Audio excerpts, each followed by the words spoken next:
Olá pessoal, bom dia, boa tarde, boa noite. Vamos continuar então o nosso debate dentro do campo do direito das coisas. A aula de hoje continua a aula da última sexta-feira. Na última sexta-feira a gente já tinha adentrado o debate sobre direito de propriedade. Vocês já sabiam o que era mais ou menos a propriedade, quais eram os poderes inerentes à propriedade, as características do direito de propriedade.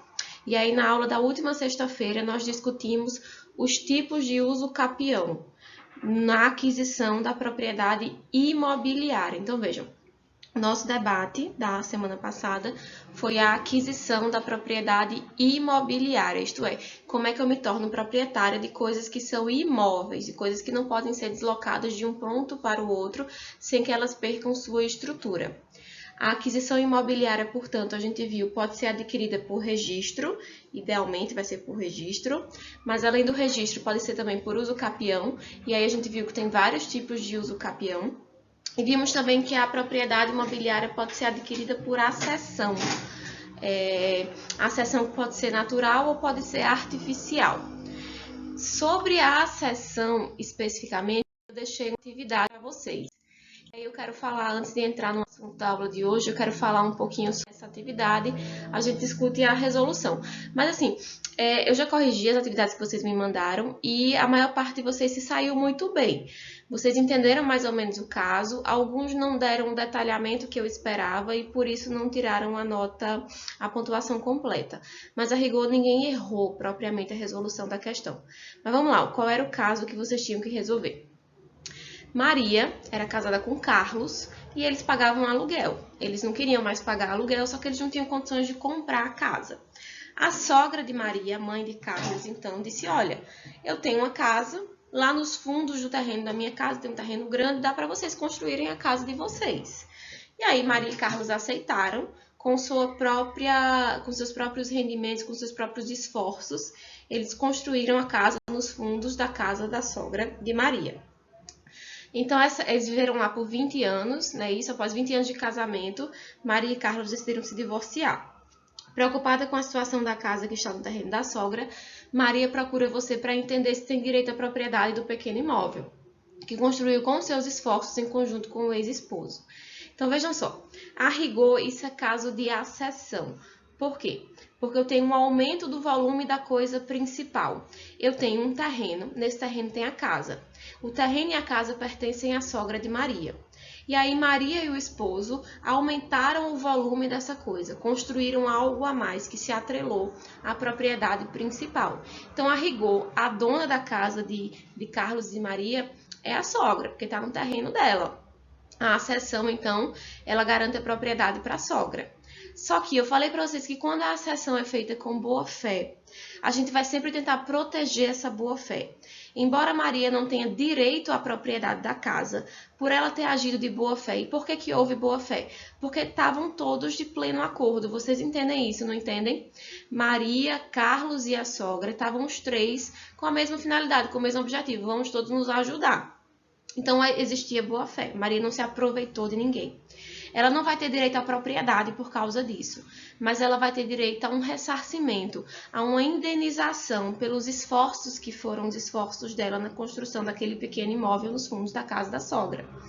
Ela não fez isso sozinha, então não é como se ela tivesse direito de que a sogra pagasse a ela o valor referente a essa pequena construção. É, na verdade, metade dessa pequena construção, porque a outra metade é do esposo, é de Carlos. Compreendem?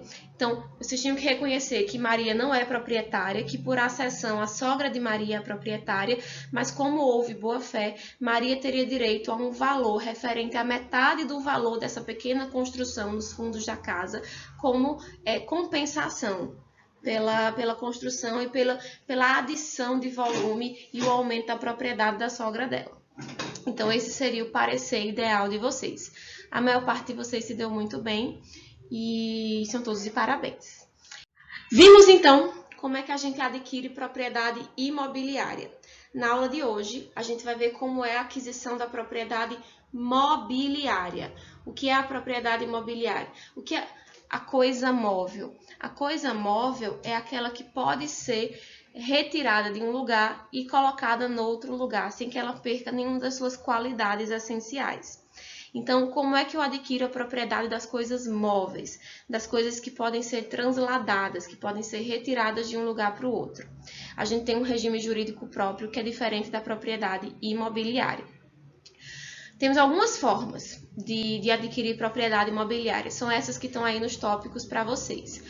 Uso capião, ocupação, achado do tesouro, tradição, especificação e confusão, comistião e adjunção.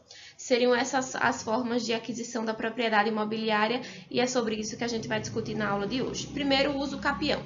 A gente vem de uma discussão de uso capião da propriedade imobiliária. Então, vocês viram aqueles tipos de uso capião e eu não quero que vocês se confundam, vocês percebam o seguinte: para todos aqueles tipos de uso capião que nós discutimos na aula da sexta-feira passada, eu estava me referindo a coisas imóveis. Eu estava falando de terrenos, de fazendas, de casas, de apartamentos, que são imóveis. É possível, é perfeitamente possível adquirir coisa móvel através de uso capião também. Mas aí a gente tem um regime jurídico próprio, que é completamente diferente daquele que a gente já conheceu. A lógica do uso capião é a mesma. A ideia de que se eu tenho a posse de uma coisa móvel durante um determinado período de tempo e essa posse não é contestada, ninguém vai tentar tomar de mim, essa posse ela é pacífica, ela vai qualificar ou ela vai justificar a aquisição da propriedade. Então, quando eu falo de uso capião de coisa móvel, eu estou falando da possibilidade de você uso capi um carro, de você adquirir mediante uso capião um celular, uma caneta, um computador, qualquer coisa, desde que possa ser qualificada como móvel. Tem dois tipos de uso capião de coisas móveis, são esses tipos que estão aí para vocês, acompanhem. A gente tem o uso capião ordinária, a forma ordinária de uso capi, e a gente tem o uso capião extraordinária, a forma extraordinária de adquirir propriedade imobiliária mediante o uso capião.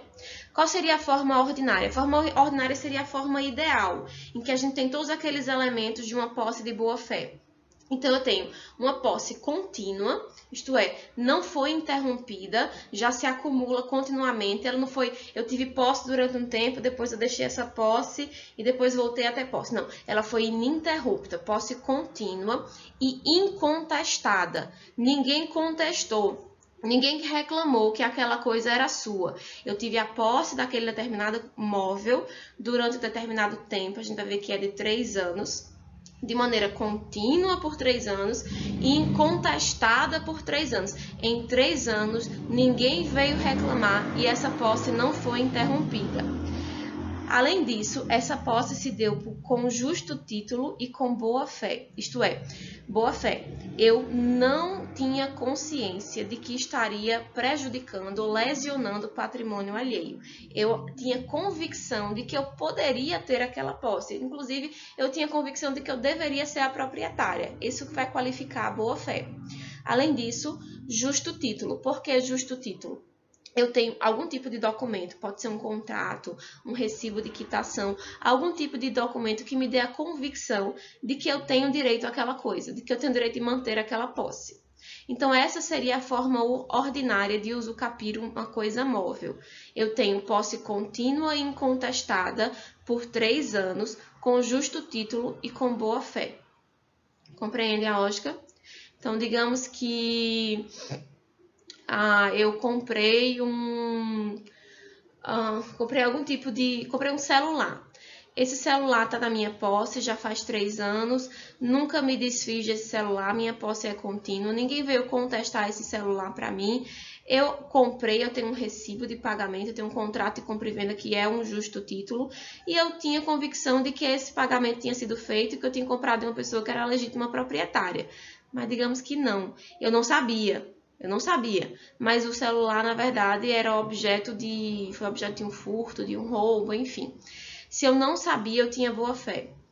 Se eu comprei, eu tenho um justo título. Se ninguém veio contestar e se a posse não foi interrompida por 3 anos, eu adquiro essa propriedade depois desse tempo. Então, vejam que a rigor, a coisa objeto de furto ou de roubo, ela pode ser objeto de uso capião. Percebem? Até existe um projeto de lei para proibir isso.